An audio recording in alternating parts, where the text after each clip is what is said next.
Hello everyone, in this video we will solve the questions on the topics of week 3. Question number 1. If numbers 2, 6, 7, 9 have frequencies 8, 4, 6 and 5, then find the mean of the data. So here we are given the numbers and these are their frequencies. So whenever we are given the observations and their frequencies, we use the formula of the mean. X bar equals to summation xi into fi divided by summation fi.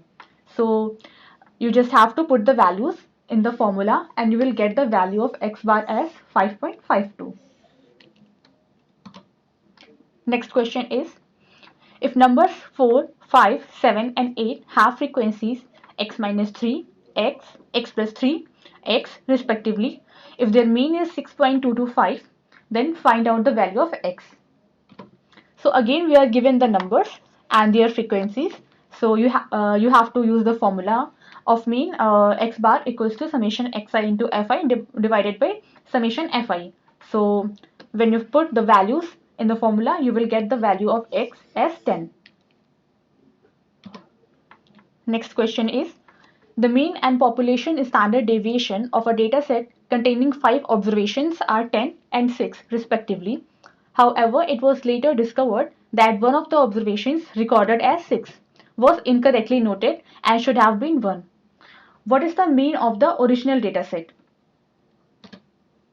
So let us suppose the different observations were x1, x2, x3, x4 and x5 and their mean is given as 10. So by using the formula, we can get the value of x1 plus x2 plus x3 plus x4 plus x5 as 50.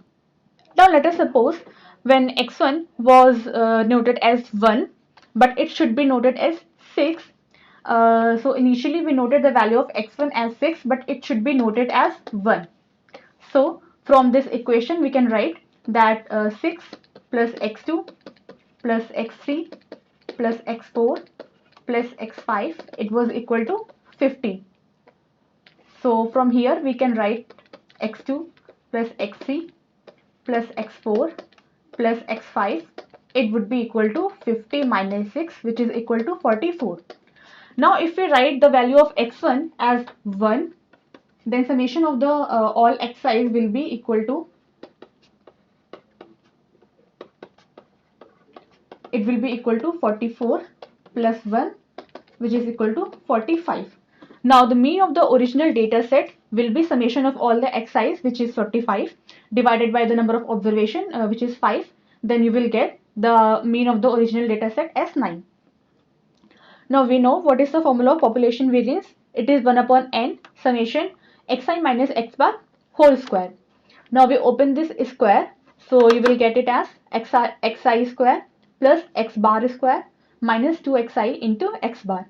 Now we will apply this summation to the bracket. Then you will get summation xi square plus, when you apply the summation to x bar square, we know that x bar square is a constant, and if you add a constant n times, so now it will become nx bar square. So this term will become nx bar square. Now if you apply summation to this term, here 2 and x bar are constant, so it will come out of the summation. And if you further solve it, we know that the x bar is summation of xi divided by n. So if you further solve it, it will become this term will become summation xi square. It is summation n. It is nx bar square, and from here you can write this term as 2nx bar square. And if you further solve it, the value of population variance will be 1 upon n summation xi square minus nx bar square. Now in the next question, we have to find out the value of population variance of the original dataset. We know that the formula of population variance is 1 upon n summation xi square minus nx bar square. So we know that the population value of population standard deviation, it is given as 6. So the value of population variance will be 6 square, which is 36, and value of n here is 5, and x bar is given as 10. So if you solve this, you will get the value of summation xi square as 680. Now we should be clear that the value of summation xi square is when the value of x1 is equal to 6. But we have to find out the value of population variance of the original data where the value of x1 is 1. So what we do, we subtract 6 square and we add 1 square. Then we will get the corrected sum of squares, which is 645. And we have already find out the mean for the original data set, which is 9. Now we put all the values in the formula of population variance and we get the value of population variance for the original data set as 48. Now the next question is, the stem and leaf plot represents the marks obtained by students in test of 50 marks and calculate the 25th percentile. So here our different observations are 12, 18, 20, 25, 25, 25, 45, 47 and 49. So here the value of n is 9 and we have to find out 25th percentile. So value of p will be 25 divided by 100, which is equal to 0.25.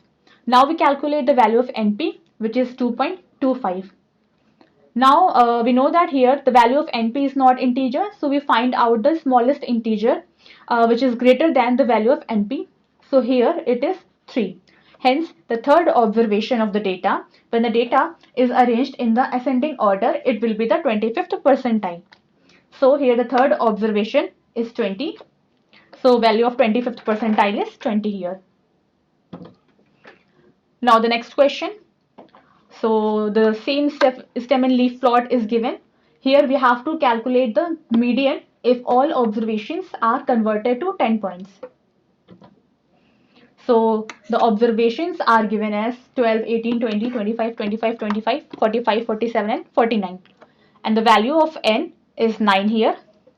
We have to calculate the median and we know that the formula of median when the number of observation is odd is n plus 1 divided by 2th term.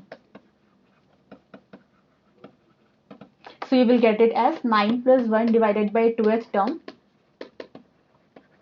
Hence, our 5th term will be the median. So 5th term is median and here we can see that the 5th term is 25. So 25 is the median and in the question it is given that we have to calculate the median if all the observations are converted to 10 points. So what we do, we divide 25 by the total marks, which is 50, and multiply it by 10. So now the required answer will be 5. The next question is calculate the third quartile. So the value of n is 9. We have to find out the third quartile and the third quartile is nothing but the 75th percentile. So for it, value of p will be 75 divided by 100, which is 0.75.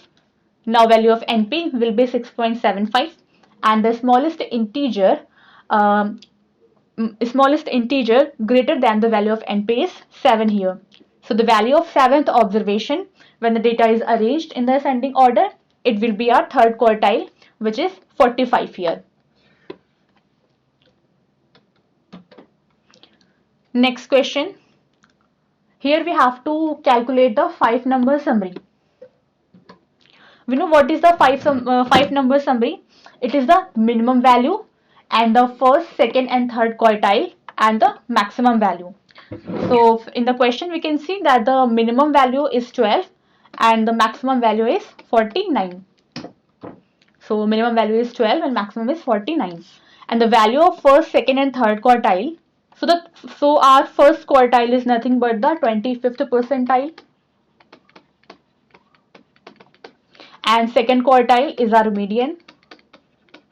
And the third quartile is 75th percentile. And we have already calculated all these values, which are Q1 as Q1 is 20, Q2 is 25 and Q3 is 45. So this is our 5-number summary. Now the next question, what is the interquartile range? We know that the formula of interquartile range is Q3 minus Q1, which is third quartile minus first quartile. So value of third quartile is 45 and first quartile is 20. So value of IQR will be 25. Now outliers.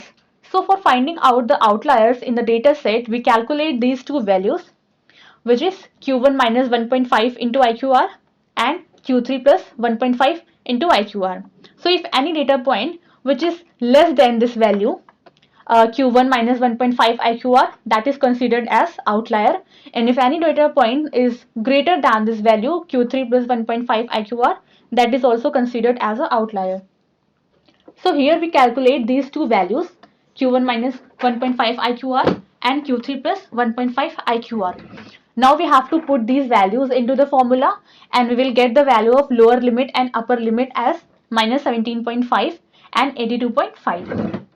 Now from the observations we can see that no value is beyond the limit, means no value is less than 17.5 and no value is greater than 82.5, which means that there is no outlier in the given data set.